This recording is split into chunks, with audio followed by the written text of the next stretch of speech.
प्रमुख का बड़ा बयान आया है। सेना प्रमुख ने कहा है कि पाकिस्तान सोचे कि उसे भूगोल में रहना है कि नहीं रहना है। और अब फिर भारत की जानिब से एक बहुत बड़ी जो वार्निंग है वो पाकिस्तान को दी जा रही है। पाकिस्तान का ये जो 5 हमला है हमारे ऊपर, ये 5 नहीं है। पाकिस्तान कहता है कि हम गजनी की औलाद हैं, हम गौरी की औलाद हैं, हम बिन कासिम की औलाद हैं।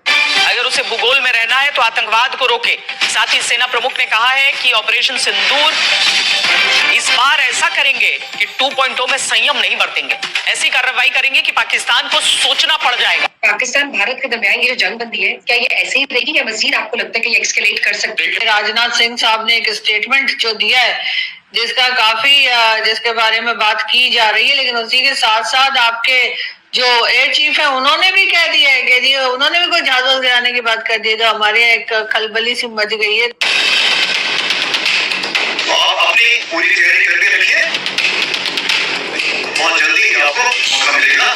भारतीय सेना ने आज देश के सामने ऐसा बयान दिया है जिसने पाकिस्तान का खून सुखा दिया है। भारतीय सेना ने कहा है कि हम पाकिस्तान को भूगोल से मिटा देंगे, यानी पाकिस्तान को नक्शे से ही मिटा दिया जाएगा। इनकी चीखें तो आपने सुन ली होंगी, कैसे यही कर रहे हैं। और जितनी वो एस्केलेशन कर रहा है, जितनी उसकी ट्रुप मूवमेंट हो रही है बॉर्डर्स के ऊपर, जितना वो इजराइल से और इक्विपमेंट ले रहे हैं, ड्रोन्स ले रहे हैं, रशिया से ले रहे हैं, S-400, S-500 भी लेना चाह रहे हैं। भारत के आर्मी चीफ ने जवानों से कहा है कि आप तैयार रहिए, भगवान ने चाहा तो जल्द ही आपको एक बड़ा मौका मिलेगा। आर्मी चीफ ने यह बयान पाकिस्तान की सीमा के पास जाकर दिया है। राजस्थान के श्री गंगानगर में आर्मी चीफ उपेंद्र द्विवेदी ने कहा है कि जिस तरह से भारत ने ऑपरेशन सिंदूर 1.0 में संयम रखा था, अब की बार ऐसा संयम नहीं रखा जाएगा। इस बार हम आगे की कार्रवाई करेंगे, कुछ ऐसी कार्रवाई करेंगे जिसके बाद पाकिस्तान को सोचना पड़ेगा कि उसे भूगोल में रहना है या नहीं। कि क्यों आसिम मुनीर और उसका इस ओहदे पे बैठे रहना पाकिस्तान के वजूद के लिए खतरा बन चुका है। पूरे पाकिस्तान की समस्या ये है ना कि वो इंडिया को या तो समझना नहीं चाहते, या मतलब उनको ट्रेन ही किया गया है कि वो हर चीज का गलत मतलब निकालें। देखिए, ये कंडीशन बार बार इंडिया कह रहा है, इफ अगर पाकिस्तान सर क्रीक के ऊपर अगर कोई ऐसा प्लान बनाता है, तो अगर पाकिस्तान की तरफ से कोई शुरुआत नहीं होती तो इंडिया को क्या कीड़ा ने काटा? भाई, हमने बार बार कह दिया कि हम आपको एक्सेप्ट करते हैं। सेना प्रमुख ने जवानों से कहा कि आप अपनी तैयारी को पूरा रखिए। अगर भगवान वाहेगुरु और परवरदिगार चाहेंगे तो जल्द ही आपको एक बड़ा मौका मिलेगा। बताइए, जिस वक्त पीओके में जबरदस्त प्रदर्शन चल रहे हैं, उसी वक्त भारत के आर्मी चीफ ने पाकिस्तान की सीमा के पास जाकर ये बयान दिया है। कहा है पाकिस्तान को नक्शे से मिटाने का समय जल्दी आ सकता है। इस बार भारत देश पूरी तैयारी के साथ है और इस बार वो संयम नहीं रखेगा जो सिंदूर 1.0 में हमने संयम रखा।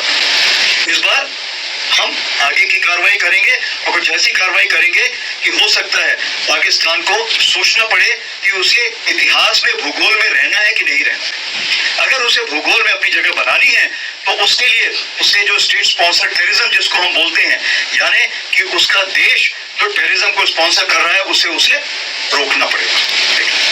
तो आप अपनी पूरी तैयारी करके रखिए, और अगर परवरदिगार चाहेंगे, भगवान चाहेंगे, वाहेगुरु चाहेंगे तो बहुत जल्दी ही आपको मौका मिलेगा। उसके लिए ऑल द बेस्ट। भारतीय चीफ ने पाकिस्तान के वो तैयारे भी मार गिराने का दावा किया है जो उड़े ही नहीं थे। जंग के 150 दिन बाद मज़हका खेज दावा कर दिया कि भारतीय फिजाइया ने पाकिस्तान के JF-17 और F-16 तैयारे तबाह किए। भारत के नुकसान से मुतालिक सवाल पर चुप लग गई, कहने लगे इस सवाल के जवाब में कुछ नहीं बोलूंगा।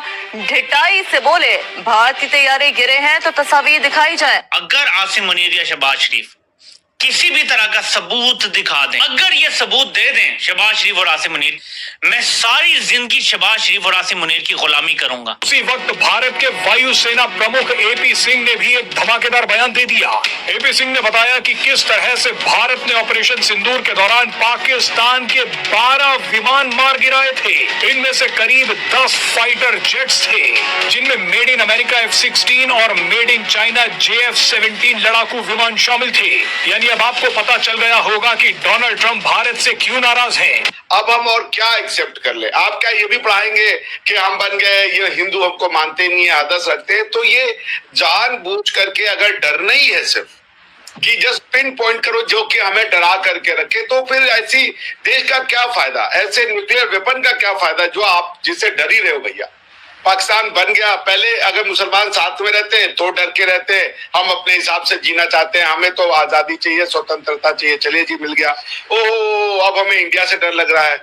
अरे भाई ऐसा क्या चीज है कि आप डरे ही जा रहे हो? तो प्लीज, राजनाथ सिंह जी ने कुछ ऐसा नहीं कहा। उन्होंने कहा अगर पाकिस्तान में और कहा जा रहा है कि आप जो गुजरात जहां पर इंडिया पाकिस्तान का बॉर्डर लगता है, सर क्रीक से दूर रहिए है, और जो आप वहां पर एक्टिविटीज कर रहे हैं काइंडली वो ना करिए, नहीं तो जो ऑपरेशन 2.0 है वो लॉन्च हो सकता है दोबारा 2026 में भी अगर देखा जाए तो ये जो टेंशंस हैं इंडिया और पाकिस्तान के दरमियान, ये कब तक आखिर हम लोगों को नजर आएंगी? क्या कभी पाकिस्तान और इंडिया अमन की बात भी करेंगे? एक टेबल टॉक होती है हम लोगों को दिखाई देगी, और जितने भी इनके मसले मसाइल हैं क्या सॉर्ट आउट होते हुए दिखाई देंगे, या वाकई ही एक बार फिर से जो पाक वॉर है वो हमें दोबारा से होती हुई दिखाई देगी? और बड़े बड़े एक्सपर्ट्स ने भी इस पर अपना एनालिसिस किया था, तज्जिया किया था कि मे भी इंडिया पाकिस्तान एक और वॉर के अंदर इंडल्ज हो सकते हैं अगर यही सूरत हाल रही। अभी फिर आपके जो एयर चीफ है उन्होंने फिर 10 जहाज गिराने की बात कर दी। हमारे यहाँ कभी हम भी सर कभी 5, कभी 6, कभी 7, हमारे प्राइम मिनिस्टर की मैंने कहीं क्लिप देखी थी, एक में वो 5 बता रहे थे, एक में 6 बता रहे थे, फिर एक में 7 बता रहे थे। तो मुझे समझ नहीं लग रही कि आज भारत के एयर चीफ ने एक बयान दिया।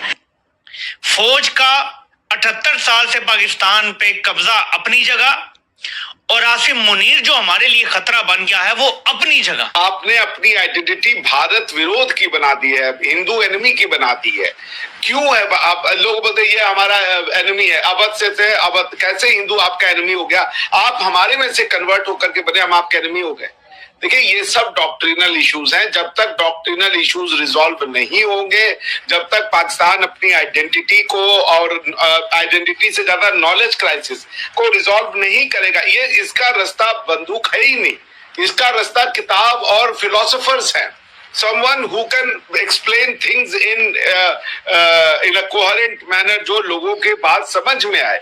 जानबूझ के लोगों को गुमराह रखना, जानबूझ के लोगों में प्रोपोगेंडा और झूठ फैलाना 80 साल तक, मतलब ये तो मैं पाकिस्तान के डॉन में एक बार सुन रहा था कि पिन खोद के झूठी बातें डाल डाल के आपने एक माइंडसेट बना दिया है जो लोग समझते भी नहीं है कि भारत और पाकिस्तान का मुद्दा क्या है, उनको पता ही नहीं है। आज पाकिस्तान के लोग जो है वो कश्मीर में ये नहीं समझते कि कश्मीर में जो मुद्दा वो रिलीजन की वजह से, वो जबकि वो ये कहेंगे कि कश्मीर के मुसलमानों को इंडिया मार रहा है, लेकिन आप बोलिए कि इस मुद्दे का पूरा जड़ में रिलीजन है, तो कहते हैं भाई रिलीजन का इससे क्या लेना देना है। तो बात ये है ना कि जानबूझ के मुझे लगता है पाकिस्तान के इंटेलेक्चुअल या इंटेलिजेंसिया जो है वो मैटर को रिजॉल्व करना ही नहीं चाहती, वो इसको कंफ्यूज्ड, कन्वर्टेड और जिसे कह लीजिए क्योटिक रखना चाहती है, ताकि जनता जो है वो इन्हीं बातों से डरे।